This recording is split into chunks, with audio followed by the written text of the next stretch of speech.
মিলাদুন নবী কি জিনিস এটা আমরা বুঝবো না, ওই মেয়েগুলা বুঝবে যারা কবরে থাকার কথা ছিল। নবী আসার কারণে আল্লাহ দয়া করে তাদেরকে এখনো মাটির উপরে বসবাস করার সুযোগ করে দিয়েছেন। কন্যা সন্তান জন্ম হলে মেয়ের বাবা নিজেই কবর দিত, বুক কাঁপতো না। সেই বাচ্চা, একদিনের বাচ্চা, 2 দিনের বাচ্চা চিৎকার করে করে কান্না করত, কিন্তু বাবার হৃদয় কখনো গলাতে পারেনি। এইরকম সময় ছিল।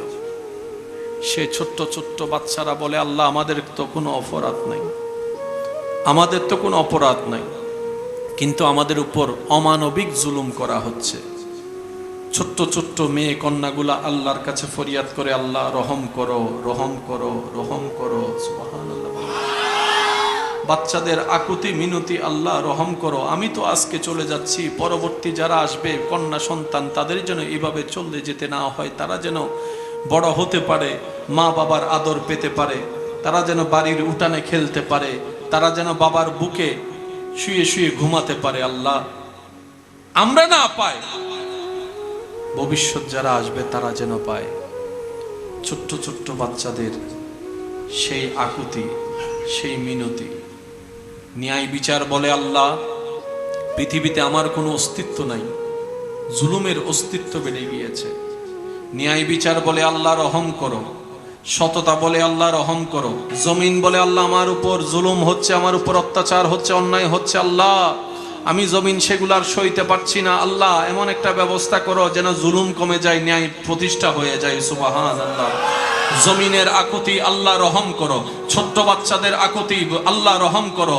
বাচ্চার মা বলে যে, আল্লাহ একটা রহম করো, আল্লাহ একটা দয়া করো, আল্লাহ একটু মহব্বত করো, আল্লাহ একটু রহম করো। বাবাদের দোয়া, আল্লাহ একটু রহম করো। পশু পাখির দোয়া, আল্লাহ একটু রহম করো। গাছে বলে, আল্লাহ দয়া করো। পানিয়ে বলে, আল্লাহ দয়া করো।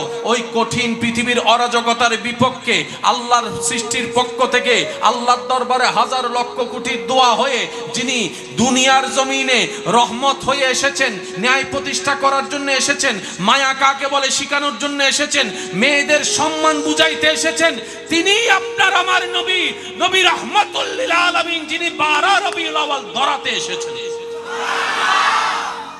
নিজের সন্তান মার ইজ্জত নষ্ট করতে দ্বিধাবোধ করতো না।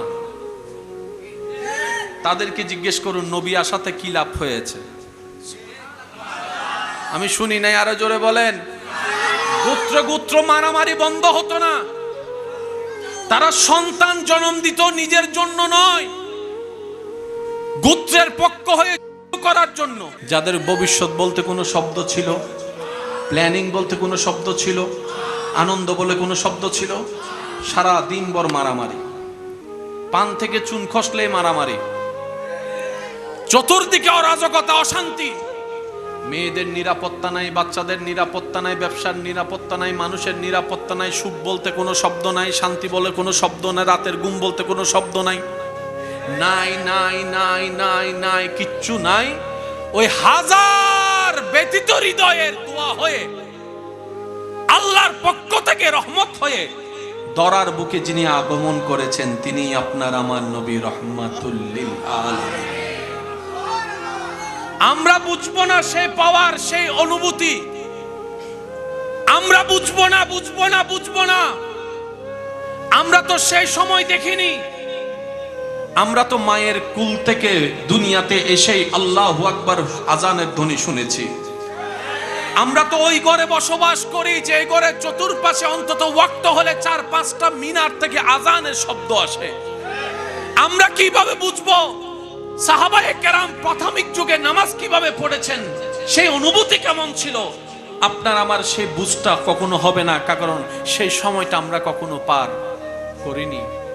হাজার ব্যতীত হৃদয়ের দোয়া হয়ে ধরাতে যিনি এসেছেন রবের হুকুমে, তিনিই আপনার আমার নবী রাহমাতুল লিল। আর একটু জোরে বলেন, রাহমাতুল লিল, রাহমাতুল লিল।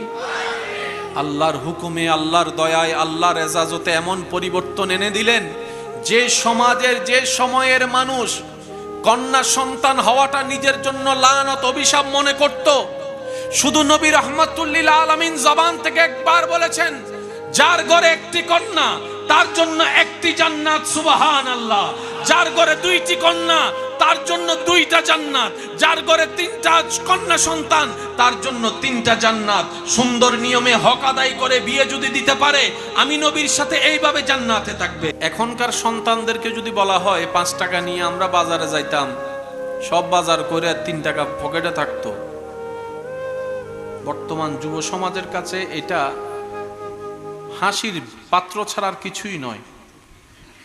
কিন্তু হাসছে বলে কথাটা এটা নয় যে ঘটনাটা মিথ্যা ছিল। একটু জোরে বলেন না। আপনাদের এলাকায় এখানে বিয়ে শাদী হয় কি দিনে না রাতে? বলেন না। বেশি বেশি কি দিনে না রাতে? বেশিরভাগ কি দিনে। একটু টাউন এলাকায় গিয়ে দেখেন, দিনে যদি কারোর সাথে আপনি বিয়ে করতে চান, বলে যে তুই কে যা। বিয়ে হয় স্থান, কাল, পরিবেশ বুঝতে হবে। আজকে থেকে 20 বছর আগে গেলে এই এলাকায় আপনি ভার্সিটির স্টুডেন্ট খুঁজেও পাবেন না। এখন একটু খোঁজ নিয়ে দেখলে দেখবেন অন্তত ঘরে ঘরে এমন ঘর আছে যেখানে 2-3টা কলেজ ভার্সিটির স্টুডেন্ট।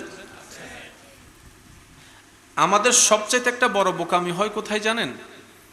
আমরা সব কিছুকে নিজের মতো করে বুঝার চেষ্টা করি। স্বামী স্ত্রীর ভিতরে ঝামেলা লাগে কেন? অথচ স্বামী স্ত্রীর চাইতে আপন পৃথিবীতে আর কেউ, কারণ দুজন থাকে এক বেডে, রুম একটা, বেড একটা, কাছাকাছি, কিন্তু কারোর সাথে কারো মিল নাই। কেন? বুঝের মিল নাই, মনেরও মিল নাই, ঝামেলার সৃষ্টি হয়। আর আপনি যদি বুঝার মতো মনওয়ালা হন, কঠিন বিষয় আপনার জন্য সহজ হয়ে যাবে। আর আপনি যদি সহজ করার নিয়তে রবের দয়া আশা করে আপনি যখন বুঝার চেষ্টা করবেন, রব্বুল আলামিন দয়া করে আপনাকে সেই বুঝটা সমস্ত দান করে দিবেন। হায়াত আমাদের একদম কম, কিন্তু অর্জন করতে হবে বিশাল পাহাড়। তাও আবার সেটা অর্জন করে ধরে রাখতে জানতে হয়, যেটা আমরা পারি না। নামাজ পড়ি ঠিকই, নামাজের সোয়াব আমরা ধরে রাখতে পারি? বলেন না। একটা প্লাস একটা মাইনাস, কামাইছেন আপনি 100 টাকা, বাকি করছেন 200 টাকা, টোটাল হিসাবে কি লাভ না লস? এতটুক বুঝ আমাদেরকে বুঝতে হবে। আমরা অনেক সময় মনে করি কি আমলটা করছি বাস হয়ে গেছে। চিন্তা করতে হবে আমলটা কি আদৌ আছে নাকি নাই। বলেন না রে ভাই। জান্নাতে যাওয়ার ইচ্ছা আছে না নাই? জান্নাতে যেতে গেলে ঈমানের সাথে সাথে অডেল সওয়াবের দরকার আছে না নাই? সওয়াবের জন্য নেক কাজের দরকার আছে না নাই? আমরা নেক কাজ করি, অনেকভাবে করি, অনেকভাবে করি, কিন্তু মানুষের নামে গীবত করে প্লাসটাকে মাইনাস করে ফেলি। এটা কিন্তু অন্য কেউ করছে না, আমারটাই আমি করছি। সেজন্য চট্টগ্রামের ভাষায় কিছু কথা থাকে, অতি চালাকের নিজের পায়ে নিজে, আবার বলেন নিজের পায়ে নিজে। কুড়ালটা কিন্তু অন্য কেউ এসে মেরে যায় নাই, আমার পায়ে আমি মেরেছি, আপনার পায়ে আপনি মেরেছেন। অনেক সময় আপনি চিন্তা করছেন আপনি আমার পায়ে কুড়াল মারছেন, আমি প্রস্তুতি নিচ্ছি আপনার পায়ে কুড়াল মারার জন্য, কিন্তু বাস্তবতা দেখা যায় কুড়ালটা অন্যজনের পায়ে লাগে নাই, নিজেরটা নিজের পায়ে লাগছে। কথা বলেন ঠিক কি না? এক কথায় বলতে গেলে গর্ত যদি কোড়া হয় অন্যের জন্য, সেই গর্তে নিজেকেই পড়তে হয়, আজ না হয় কাল। এরকম হাজার প্রমাণ এই পৃথিবীতে আছে না নাই? সেজন্য বুদ্ধিমানরা অন্যের লস করে নিজের লাভ করার জন্য যায় না, বুদ্ধিমানরা অন্যের উপকার করে নিজের উপকারটা নিয়ে নেয় রবের দরবার থেকে। সুবহানাল্লাহ। প্রিয় ভাইয়েরা, একটু মনোযোগ দিবেন। এই মাইকের আওয়াজ যত দূর যাচ্ছে, মাহফিলে আসি না আসি, কবরে যেতে হবে।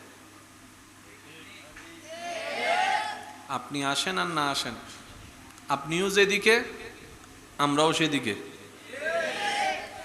দুনিয়ার মধ্যে বর্ডার আছে না নাই? কিন্তু মাটির নিচে কোনো বর্ডার, কোনো দেশ, কোনো সীমা, কোনো সংবিধান, কোনো পুলিশ। ওখানে রাজত্ব কার? আওয়াজ দিয়ে বলেন রাজত্ব কার? তো সেজন্য নিজের ভালো নাকি পাগলও বুঝে, আর নিজে বাঁচলে বাঁচেন না। এই কয়েকটা কথা মাথায় রেখে শোনার চেষ্টা করবেন। রব্বুল আলামিন আমাদেরকে এলমের নূর দান করুক। যে নূর নিয়ে আমরা সিরাতে মুস্তাকিম দেখতেও পারবো, চলতেও পারবো। আল্লাহ আমাদেরকে সে দয়া করুন। চিৎকার দিয়ে বলেন আমিন। আর একটু জোরে বলেন। প্রিয় ভাইয়েরা, খাবার খাবেন কেন? ক্ষুধা নিবারণের জন্য। শুধু কি ক্ষুধা না, আপনার শরীরের ক্যালসিয়াম দরকার, যেটা খাবার দ্বারা হবে। সুবহানাল্লাহ, জোরে বলেন, একটু জোরে বলেন।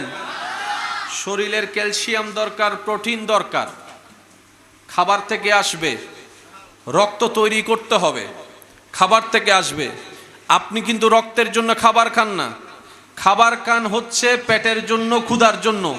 কিন্তু আপনার খাবারটা শুধু ক্ষুধা নিবারণের কাজ করে না, আরো আনুষঙ্গিক অনেক কাজ আছে যেগুলো আপনার খাবার আপনাকে করে দেয়। কথা বলেন ঠিক কি না? সেজন্য রোগ নিয়ে ডাক্তারের কাছে গেলে দেখবেন ডাক্তার কিছু খাবার মানা করে, কিছু খাবার খেতে বলে। চোখের যদি সমস্যা হয়, কমন খাবার কি? হসু শাক খাও না। চোখের যদি ফাওয়ার টাওয়ার হমি যাবি হতে কি শাক? তাহলে কচু শাকের সাথে পেটে যাবে, পেটের সাথে সেটা রক্তের মধ্যে হয়ে আপনার চোখের মধ্যে উপকার হবে কি হবে না? মাছের মধ্যে উপকার আছে না নাই? গরুর গোস্তের ভিতরে, ছাগলের গোস্তের ভিতরে, ফার্মের গোস্তের ভিতরে। আপনারা হয়তো আমার সাথে একমত হবেন, ফার্মের মুরগির রান্নার ঝোল একরকম, দেশি মুরগির ঝোল আপনি রান্না করে দেখবেন, পার্থক্যটা মিলিয়ে দেখবেন। Original always original, duplicate always duplicate. কথা বলেন ঠিক কি না? আমরা পারিপার্শ্বিকভাবে এমন আক্রমণের শিকার হচ্ছি, আমরা নিজেদেরকে ধ্বংস করে দিচ্ছি, পৃথিবী ধ্বংস করে দিচ্ছি, আমাদের কারো কোনো খবর। আমরা মনে করি নিজে বাঁচতে পারলেই হয়, আসলে জানি না অন্যকে বাঁচার রাস্তা করে দেওয়ার মাধ্যমেই নিজের বাঁচার রাস্তা হয়। কথা বলেন ঠিক কি না? আল্লাহ তাআলা আমাদেরকে বুঝার তৌফিক দান করুন। এই পৃথিবী, যে পৃথিবী আমরা এখন দেখছি, নবী রাহমাতুল্লিল আলামিনের আগমনের আগে পৃথিবীর কেমন পরিবেশ ছিল কম বেশি সবারই জানা আছে। শুধু বুঝার জন্য এক কথাই বলি, আপনি আপনার বোনকে নিয়ে রাস্তা দিয়ে হেঁটে যাচ্ছেন, বলতেও সুন্দর, শুনতেও সুন্দর, শুধু বুঝার জন্য বলছি। আপনি আপনার স্ত্রী নিয়ে রাস্তা দিয়ে হেঁটে যাচ্ছেন, যে কোনো কেউ যদি আপনার স্ত্রীকে, আপনার বোনকে যদি গলায় রশি পরায় দিতে পারে, আপনার চোখের সামনে থেকে আপনার স্ত্রীকে, আপনার বোনকে, আপনার মেয়েকে টেনে নিয়ে যাবে সে, আপনি আওয়াজ করতে পারবেন না। এইরকম একটা সময় ছিল এই পৃথিবীতে। নিকৃষ্টর কোন পর্যায়ে পৌঁছায়েছে, বাস এতটুক বুঝলেই যথেষ্ট যে ভাইয়ের সামনে বোনকে নিয়ে যাওয়া হচ্ছে, ভাই প্রতিবাদ করার কোনো, বলেন বলেন বলেন বলেন, স্বামীর সামনে স্ত্রীকে নিয়ে যাওয়া হচ্ছে, স্বামী বাঁধা দেওয়ার কোনো সুযোগ। তাহলে অন্যায় কোন লেভেলে চিন্তা করে দেখেন। মদ খাওয়া হতো পানি খাওয়ার মতো, মদ খাওয়া হতো। ন্যায় বলতে পৃথিবীতে কোনো শব্দ ছিল? ভদ্রতা বলতে কোনো আকার ছিল? সময়ের সংক্ষিপ্ততার কারণে আমি আমার মতো করে বলার চেষ্টা করছি, আপনারা শুধু শুনে শুনে একটু সুবহানাল্লাহ বলার চেষ্টা করবেন। পারবেন ইনশাআল্লাহ? দেখি কিভাবে বলবেন, একটু বলেন তো সুবহানাল্লাহ। সেই সময়টাকে ইসলামের ইতিহাস বুঝার জন্য মানুষকে এভাবে পরিচয় করিয়ে দিয়েছে আইয়ামে জাহিলিয়া, মূর্খতার শেষ পর্যায়ে। এর উপর আর কোনো মূর্খতা হতে পারে? যে সমাজে কোনো ন্যায় বলতে কোনো শব্দ ছিল, ভদ্রতা বলতে কোনো শব্দ ছিল, মায়া মোহাব্বত বলতে কোনো শব্দ ছিল, আদব শিষ্টাচার বলতে কোনো নিয়ম ছিল, ন্যায় বিচার বলতে কোনো কানুন ছিল? নাই, নাই মানে কিচ্ছুই নাই। আছে কি? মারামারি, অশান্তি, জুলুম, অন্যায়, অবিচার। কন্যা সন্তান জন্ম হলে মেয়ের বাবা নিজেই কবর দিত, বুক কাঁপতো না। সেই বাচ্চা, একদিনের বাচ্চা, 2 দিনের বাচ্চা চিৎকার করে করে কান্না করত, উত্তপ্ত বালির উপরে শুয়ে থাকার সেই ছটপটানির কষ্ট, কিন্তু বাবার হৃদয় কখনো গলাতে পারেনি। এইরকম সময় ছিল। সে ছোট্ট ছোট্ট বাচ্চারা বলে, আল্লাহ আমাদের তো কোনো অপরাধ নাই, আমাদের তো কোনো অপরাধ নাই, কিন্তু আমাদের উপর অমানবিক জুলুম করা হচ্ছে। ছোট্ট ছোট্ট মেয়ে কন্যাগুলা আল্লাহর কাছে ফরিয়াদ করে, আল্লাহ রহম করো, রহম করো, রহম করো। সুবহানাল্লাহ বলেন। বাচ্চাদের আকুতি মিনতি, আল্লাহ রহম করো, আমি তো আজকে চলে যাচ্ছি, পরবর্তী যারা আসবে কন্যা সন্তান তাদের যেন এভাবে চলে যেতে না হয়, তারা যেন বড় হতে পারে, মা বাবার আদর পেতে পারে, তারা যেন বাড়ির উঠানে খেলতে পারে, তারা যেন বাবার বুকে শুয়ে শুয়ে ঘুমাতে পারে। আল্লাহ আমরা না পাই, ভবিষ্যৎ যারা আসবে তারা যেন পায়। ছোট্ট ছোট্ট বাচ্চাদের সেই আকুতি, সেই মিনতি। ন্যায় বিচার বলে আল্লাহ পৃথিবীতে আমার কোনো অস্তিত্ব নাই, জুলুমের অস্তিত্ব বেড়ে গিয়েছে। ন্যায় বিচার বলে আল্লাহ রহম করো, সততা বলে আল্লাহ রহম করো। আমি আপনাদের সুবহানাল্লাহর আওয়াজ শোনার জন্য প্রস্তুত আছি। আশেকরা কি প্রস্তুত আছেন? আপনারা আমার নবীর উম্মতরা কি প্রস্তুত আছেন? জমিন বলে আল্লাহ আমার উপর জুলুম হচ্ছে, আমার উপর অত্যাচার হচ্ছে, অন্যায় হচ্ছে। আল্লাহ আমি জমিন সেগুলার সইতে পারছি না, আল্লাহ এমন একটা ব্যবস্থা করো যেন জুলুম কমে যায়, ন্যায় প্রতিষ্ঠা হয়ে যায়। সুবহানাল্লাহ। জমিনের আকুতি, আল্লাহ রহম করো। ছোট্ট বাচ্চাদের আকুতি, আল্লাহ রহম করো। বাচ্চার মা বলে যে আল্লাহ একটা রহম করো, আল্লাহ একটা দয়া করো, আল্লাহ একটু মহব্বত করো, আল্লাহ একটু রহম করো। বাবাদের দোয়া, আল্লাহ একটু রহম করো। পশু পাখির দোয়া, আল্লাহ একটু রহম করো। গাছে বলে আল্লাহ দয়া করো, পানিয়ে বলে আল্লাহ দয়া করো। ওই কঠিন পৃথিবীর অরাজকতার বিপক্ষে আল্লাহর সৃষ্টির পক্ষ থেকে আল্লাহর দরবারে হাজার লক্ষ কোটির দোয়া হয়ে যিনি দুনিয়ার জমিনে রহমত হয়ে এসেছেন, ন্যায় প্রতিষ্ঠা করার জন্য এসেছেন, মায়া কাকে বলে শিখানোর জন্য এসেছেন, মেয়েদের সম্মান বুঝাইতে এসেছেন, তিনি আপনার আমার নবী, নবী রাহমাতুল লিল আলামিন, যিনি 12 রবিউল আউয়াল ধরাতে এসেছেন। মিলাদুন নবী কি জিনিস এটা আমরা বুঝবো না, ওই মেয়েগুলা বুঝবে। যারা কবরে থাকার কথা ছিল, নবী আসার কারণে আল্লাহ দয়া করে তাদেরকে এখনো মাটির উপরে বসবাস করার সুযোগ করে দিয়েছেন। এটা আমরা বুঝবো না, আমরা তো ফ্রি ফ্রি পাইছি। নিজের সন্তান মার ইজ্জত নষ্ট করতে দ্বিধাবোধ করতো না। তাদেরকে জিজ্ঞেস করুন নবী আসাতে কি লাভ হয়েছে। আমি শুনি নাই, আরো জোরে বলেন। গোত্র গোত্র মারামারি বন্ধ হতো না। তারা সন্তান জন্ম দিত নিজের জন্য নয়, গোত্রের পক্ষ হয়ে করার জন্য। যাদের ভবিষ্যৎ বলতে কোনো শব্দ ছিল, প্ল্যানিং বলতে কোনো শব্দ ছিল, আনন্দ বলে কোনো শব্দ ছিল, সারা দিন ভর মারামারি, পান থেকে চুন খসলে মারামারি, চতুর্দিকে অরাজকতা, অশান্তি। মেয়েদের নিরাপত্তা নাই, বাচ্চাদের নিরাপত্তা নাই, ব্যবসার নিরাপত্তা নাই, মানুষের নিরাপত্তা নাই, সুখ বলতে কোনো শব্দ নাই, শান্তি বলে কোনো শব্দ নাই, রাতের ঘুম বলতে কোনো শব্দ নাই, নাই নাই নাই নাই নাই, কিচ্ছু নাই। ওই হাজার ব্যতীত হৃদয়ের দোয়া হয়ে আল্লাহর পক্ষ থেকে রহমত হয়ে দরার বুকে যিনি আগমন করেছেন, তিনি আপনার আমার নবী রাহমাতুল লিল আলামিন। আমরা বুঝবো না সেই পাওয়ার, সেই অনুভূতি, আমরা বুঝবো না, বুঝবো না, বুঝবো না। আমরা তো সেই সময় দেখিনি। আমরা তো মায়ের কুল থেকে দুনিয়াতে এসেই আল্লাহু আকবার আজানের ধ্বনি শুনেছি। আমরা তো ওই ঘরে বসবাস করি যে ঘরে চতুর্পাশে অন্তত ওয়াক্ত হলে 4-5টা মিনার থেকে আজানের শব্দ আসে। আমরা কিভাবে বুঝবো সাহাবায়ে কেরাম প্রাথমিক যুগে নামাজ কিভাবে পড়েছেন, সেই অনুভূতি কেমন ছিল? আপনার আমার সেই বুঝটা কখনো হবে না, কারণ সেই সময়টা আমরা কখনো পার করিনি। হাজার ব্যতীত হৃদয়ের দোয়া হয়ে ধরাতে যিনি এসেছেন রবের হুকুমে, তিনি আপনার আমার নবী রাহমাতুল লিল। আর একটু জোরে বলেন রাহমাতুল লিল, রাহমাতুল লিল। আল্লাহর হুকুমে, আল্লাহর দয়ায়, আল্লাহর এজাজতে এমন পরিবর্তন এনে দিলেন যে সমাজের, যে সময়ের মানুষ কন্যা সন্তান হওয়াটা নিজের জন্য লানত, অভিশাপ মনে করত, শুধু নবী রাহমাতুল লিল আলামিন জবান থেকে একবার বলেছেন, যার ঘরে একটি কন্যা তার জন্য একটি জান্নাত। সুবহানাল্লাহ। যার ঘরে 2টি কন্যা তার জন্য 2টা জান্নাত, যার ঘরে 3টা কন্যা সন্তান তার জন্য 3টা জান্নাত। সুন্দর নিয়মে হক আদায় করে বিয়ে যদি দিতে পারে, আমি নবীর সাথে এইভাবে জান্নাতে থাকবে। আমার নবীর জবান থেকে যখন এটা বের হলো, যে সমাজে কন্যাকে 2 পয়সার দাম দিত না, সেই বাবা ঘরে ঢুকে সন্তানকে, মেয়েকে কাঁধের উপর নেয়, বুকের মধ্যে নেয়, গালে চুমা দেয়, আদর করে আদর করে আদর করে।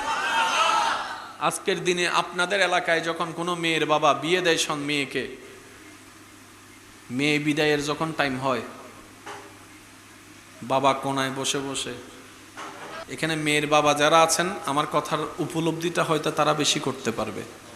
ফাউযু বিল্লাহি মিনাশ শাইতানির রাজিম, বিবারাকাতি বিসমিল্লাহির রহমানির রহিম। ইন্নাল্লাহা ওয়া মালাইকাতাহু ইউসাল্লুনা আলান নবী ইয়া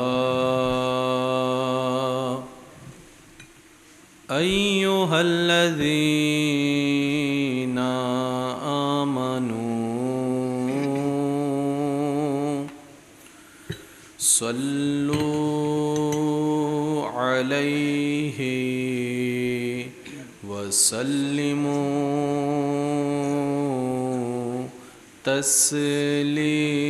তাসলিমা। সাল্লাল্লাহু আলা সাইয়্যিদিনা ওয়া আলিহি ওয়া সাহবিহি।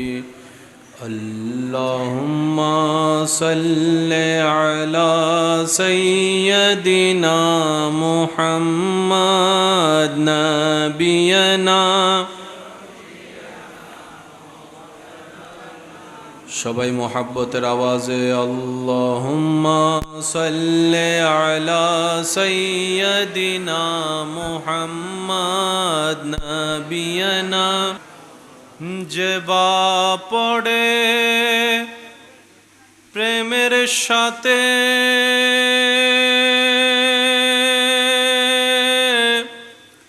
দরুদ নবীর উপর, দোজখ হারাম হবে আশিক নবীর উপর। আল্লাহুম্মা সাল্লি আলা, দরুদ পড়ো দৌড়ো নবীর দরুদ ছাইড়ো না।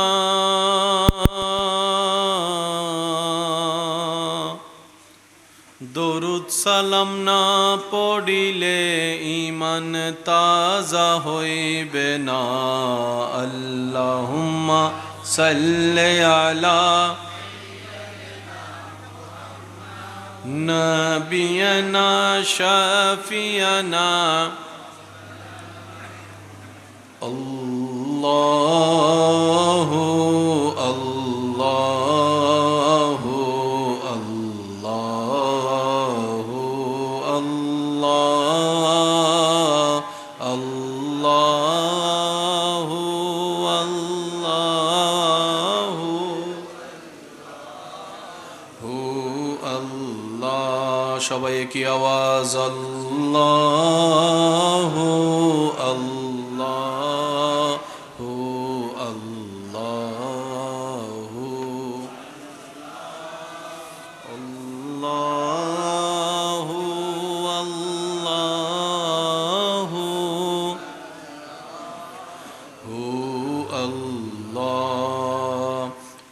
الصبح بدا من طلعته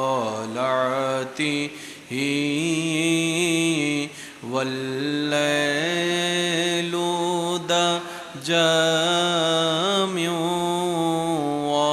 وفراته الله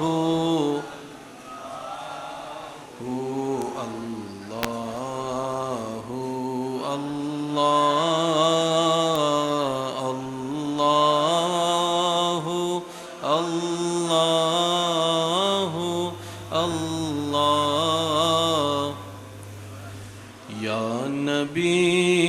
या नबी या नबी या नबी या नबी या नबी या नबी या नबी या नबी या नबी या नबी या नबी या नबी या नबी या नबी आसमानों ही पर सब नबी रह गए, अर्श आज़म पे पहुँचा हमारा नबी। क्या खबर कितने तारे खिले चुप गए, पर न डूबे न डूबा हमारा नबी। सबाई की आवाज़ या नबी या नबी नबी या नबी या नबी या नबी।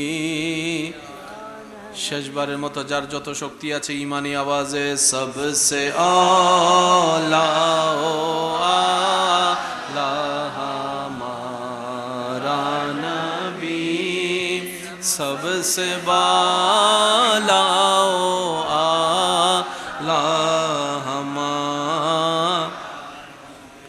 অধ্যকার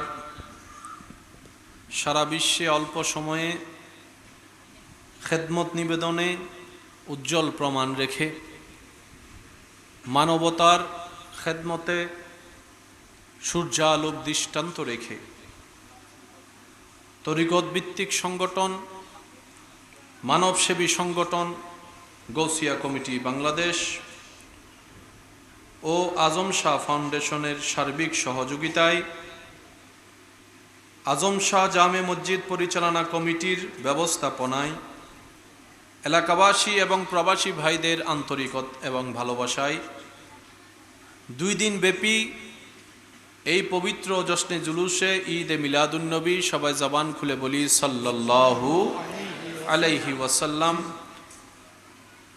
আজিমুশান মাহফিলের দ্বিতীয় দিবসের মান্যবর সভারত্ন আজম শাহ জামে মসজিদের মান্যবর খতিবে মুকাররম রৌনকে মিল্লত রৌনকে আহলে সুন্নত হযরতুল আল্লাম জনাব মৌলানা মুহাম্মদ সালেহ নূ আল কাদেরী মাদ্দাজিল্লুহুল আলী সাহেব কুরআন সুন্নাহর আলোকে দীর্ঘক্ষণ সময় কলবে নূরের বাতি জ্বালানোর লক্ষ্যে ঈমানকে তাজা করানোর লক্ষ্যে খেদমতটুকু নিবেদন করেছেন। তরুণ প্রজন্মের অহংকার রৌনকে আহলে সুন্নত রৌনকে মিল্লত মুনাজির আহলে সুন্নত হযরতুল আল্লাম জনাব মৌলানা এম সাইফুল ইসলাম নিজামী আল কাদেরী বারাকাল্লাহু ফি হায়াতি উপস্থিত ওদিগার ওলামায়ে কেরাম, বিশেষ করে স্কুল কলেজ ভার্সিটি মাদ্রাসার প্রাণপ্রিয় ছাত্র ভাইয়েরা, এলাকার সম্মানিত ব্যক্তিবর্গ, মুরব্বিয়ানে এজাম, হাজিরানে মজলিস, আল্লাহর প্রেমিক নবীর প্রেমিক ইমানদার ভাইয়েরা, আসসালামু আলাইকুম ওয়া রাহমাতুল্লাহি তাআলা ওয়া বারাকাতুহু। জবান যিনি দিয়েছেন সেই রবের প্রশংসায় জবান খুলে মোহাব্বতের আওয়াজকে সাথে নিয়ে হৃদয়কে রবের রহমতের দরবারে ঝুঁকিয়ে দিয়ে আদবকে প্রকাশ করে মোহাব্বতের আওয়াজে একবার বলি আলহামদুলিল্লাহ, আরেকটু ইমানি আওয়াজে বলি আলহামদুলিল্লাহ। আল্লাহ তাআলা দয়াল নবীর খাতিরে আমাদের সবার জীবনের সমস্ত কবিরা সগীরা গুনাহ মাফ করে দিন। আল্লাহ মেহেরবানি করে দয়াল নবীর নবুয়তের সদকায় আমাদের মা বাবার গুনাহ মাফ করে দিন। আমাদের যত আত্মীয় স্বজন এবং এই এলাকায় যত কবরবাসী এই মুহূর্তে কবরের কঠিন আযাবে কষ্ট পাচ্ছে। সকল বান্দার দোয়ার উসিলায় আল্লাহ যেন প্রত্যেকটি কবরবাসীকে আযাব থেকে মুক্তি দান করেন, বলি আমিন। এতক্ষণ পর্যন্ত যা তাকরিরাত হয়েছে, আল্লাহ পাক ওয়ারাসাতুল আম্বিয়াদের হায়াতে, রিজিকে, ইজ্জতে সর্বদিকে হাজার গুণ বরকত দান করুক, আমিন। এবং আমরা যারা শুনেছি দিলের গভীর থেকে শ্রদ্ধার সাথে কোরআন হাদিসের প্রতি তাজিম রেখে আল্লাহ তাআলা আমাদের সবাইকে পালন করার, আমল করার তৌফিক দান করুক, আমিন। আমার ভাইয়েরা, একটা বিষয়ের খেদমতটুকু নিবেদন করার জন্য যে সুযোগটুকু দিয়েছেন আমি অদমকে, আল্লাহ পাকের অশেষ রহমতে কামলিওয়ালা মদিনাওয়ালা দয়াল নবী রহমতুল্লিল আলমীর দয়ার নজরে উলামায়ে কেরামদের দোয়াকে সাথে নিয়ে আমার যুবক ভাইদের আন্তরিকতা, ভালোবাসার আওয়াজকে সাথে রেখে আমি আমার খেদমতটুকু নিবেদন করার প্রয়াস রাখি। অনুরোধ রাখব, যতক্ষণ সময় আল্লাহ তাআলা আমি অদমকে বলার সুযোগ দিবেন, মেহেরবানি করে আপনারা চেষ্টা করবেন দিলের কান দিয়ে শোনার জন্য, আর আমাকে একটু আওয়াজ দিয়ে সহযোগিতা করবেন। চেষ্টা করব কিছু বিষয় আগে বুঝে নিতে হবে, যদি এই বিষয়টা আমাদের বুঝার আগ্রহ থাকে। পৃথিবীতে কারণ ছাড়া আসলে কোনো কিছুই হয় না। প্রত্যেকটা কিছুর একটা নির্দিষ্ট ব্যাকগ্রাউন্ড, একটু বলেন না, ব্যাকগ্রাউন্ড, একটা ইতিহাস। আর টিয়া নাই পয়সা নাই কেনে যাইতাম সোনার মদিনা কেনে সাইতাম। আর টিয়া নাই পয়সা নাই সোনার মদিনা কেনে সাইতাম। একবার হওয়া মারহাবা, আরো জোরে হ মারহাবা। কত ভালো লাগে আমার নূর নবীর নাম, আরো ভালো লাগে নবীর সালাম, আরো ভালো লাগে নবীর সালাম। আল্লাহুম্মা সাল্লি আলা সাইয়্যিদিনা মুহাম্মাদিন। আল্লাহুম্মা সাল্লি আলা সাইয়্যিদিনা মুহাম্মাদিন। সবাই আল্লাহুম্মা সাল্লি আলা সাইয়্যিদিনা। উচ্চ আওয়াজ একবার বলেন মারহাবা। আমার কথা কি আপনারা বুঝতে পারছেন?